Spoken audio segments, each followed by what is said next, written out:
Rafizi juga menyebut persoalan mengenai satu perkara yang sangat penting. Dan ramai yang salah faham tentang apa yang Rafizi nak baca lebih. Okay, dia nak komen lebih tapi dia tak faham what's going on, apa yang berlaku sekarang ini. Okay, saya bawakan ucapan Rafizi ni berkenaan dengan populariti Anwar. Ini perkara kedua saya nak bawa. Okay. Like, kalau saya way that, because that factual finding, if we don't do anything, it will be translated into election result. So the factual finding is that, you know, he is losing popularity. What is important for the party and the new leadership is not really to try to basically bodek Anwar ke pertahankan. Anwar is Anwar Ibrahim. He doesn't need to be defended. What we need to do is to appeal to the people and try to win. Okay, we have to see kalau contohnya winning is by appealing to the logic for policies, then that's the thing that we have to focus. Kalau PKR contohnya kurang berjaya mendapat tempat di kalangan orang muda, then we have to think about that. If, for example, peranan yang perlu dimainkan untuk mendapatkan undi orang muda itu tidak melibatkan Anwar Ibrahim, then I think there shouldn't be any problem about it, because at the end of the day we need to win.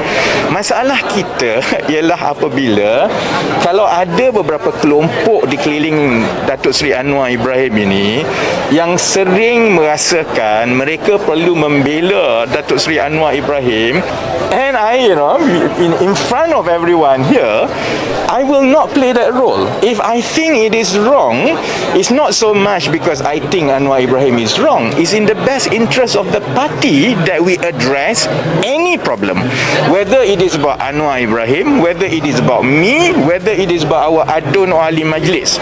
Because itu kan dia nak sampai kat sini. Alright, bila wartawan tanya, okay, dia kata kita kena lihat core of the problem sekarang ni apa. Ini orang tak faham ni. Tu sama ada dia tak faham, dia tak tengok video, atau dia tak faham bahasa putih yang Rafizi cakap. Ni saya explainkan supaya anda faham.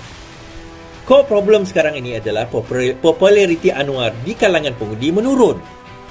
Ini bukan Rafizi cakap, ini berdasarkan kajian. Kalau korang percaya kajian Rafizi 2018 boleh menangkan PKR dan Pakatan Harapan pada waktu itu, kenapa kita nak menafikan kajian itu sekarang? Denying rumah kita terbakar tak akan menyelamatkan rumah kita daripada terbakar. Kita tak boleh deny. Kalau saya jadi Anwar Ibrahim, saya akan turn to Rafizi. Saya akan kata, okay Raf, dapatan kau demikian, what should we do? That is the right question. Masalahnya ramai yang melenting membuta tuli. Dia kata, kenapa perlu kita lihat perkara tersebut? Kenapa perlu kita lihat perkara tersebut? Supaya kita boleh address, kita boleh fokus, kita boleh kaji, dan kita boleh bentuk balik untuk mengembalikan populariti tersebut. Itu point dia. Dia bukan condemn Anwar Ibrahim, tapi nak bagi tahu populariti itu dah menurun. Itu biasa. Tadi saya cakap dengan Hans Isaac, saya kata macam artis jugalah.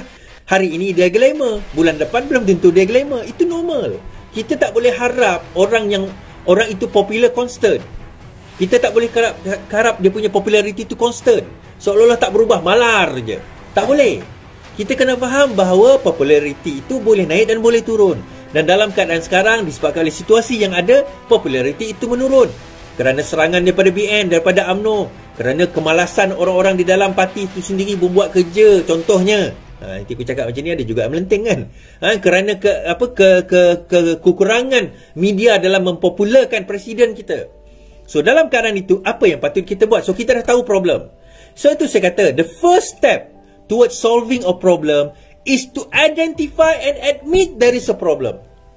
Nak selesaikan masalah, nak ungkaikan masalah, pertama kita kena mengaku ada masalah. Ya, betul, itulah masalahnya.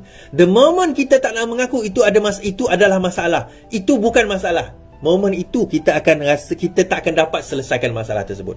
Kalau letaklah 1000 konsultan sekalipun, kalau kita tak nak mengaku masalah itu ada pada kita, sampai bila takkan selesai masalah tersebut. Dan ada yang kata, oh Rafizi nak bantai Anwar lah dekat sini kan. Dia kata, now dengar balik apa yang Rafizi cakap bila ditanya oleh wartawan, siapakah Perdana Menteri terbaik? Kan? Siapakah Perdana Menteri terbaik? Kejap. Okey. Bila ditanya oleh wartawan, siapakah Perdana Menteri terbaik? Ini jawapan anda. Since I announced my return to PKR, which is the best, the apt and the only person to lead PKR and PH into the next general election is Anwar Ibrahim.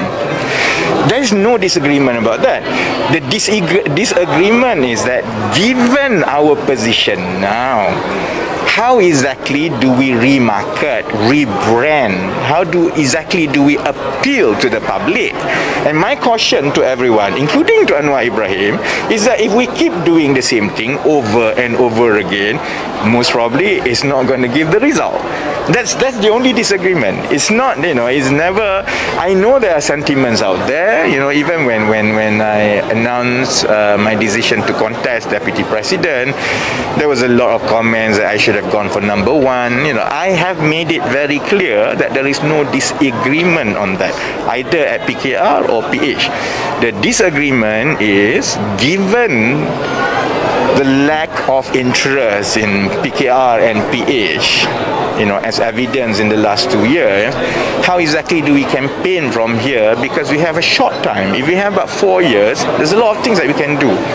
6 months, 4 months, 1 year, if you've been on the campaign circuits, you know that it's very... Jelas video tadi dia ambil sekerat ni, sekerat dia.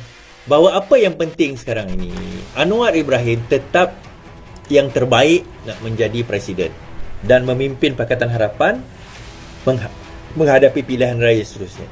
Tak ada question, no doubt about it. Tak ada persoalan mengenai perkara tersebut.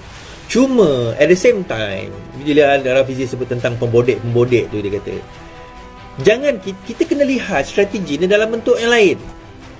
Kita dah kena ubah strategi.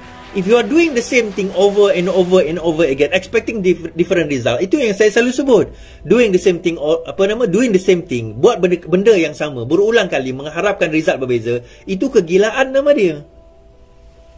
Jadi kita kena ubah strategi. So, bagaimana strateginya? Ada yang kata, kenapa Rafizi sebut macam tu? Kan dah tahu musuh kita. Musuh kita dah tahu.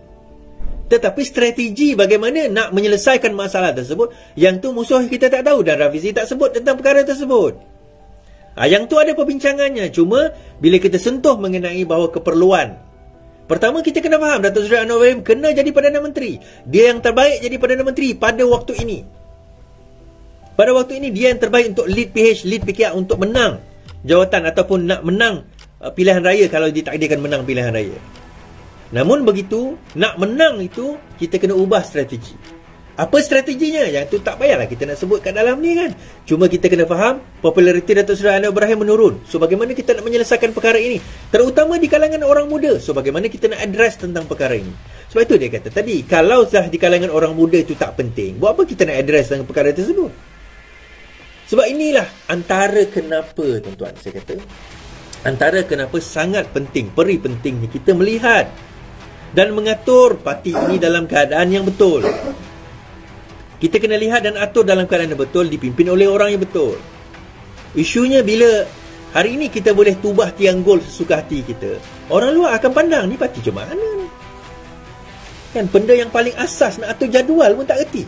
Ni bukan atur jadual makan pukul 9 jadi pukul 10, tuan-tuan. Ini atur jadual timbalan presiden berucap ke tak berucap. Ada orang kata tadi ralat, dia kata. Saya dah tunjuk tadi Azmin berucap. Kan? 14 dia berucap, 18 dia berucap bila lepas dia menang. Apa yang ralatnya? Kalau kita tak pernah datang kongres atau kongres first time, boleh kita cerita lah. Ini dah berapa kali kongres yang kita datang, tuan-tuan. Kan? Jadi itu kadang-kadang saya bukan saya pelik sebenarnya. Saya tak pelik pun. Saya tak pernah pelik pun dengan perkara ini. Kan? Kalau kita kata peliknya kenapa pelik sangat PKR ni, tak pelik Cuma saya pelik bila ada orang yang menafikan bahawa perkara ini wujud, bahawa situasi ini wujud.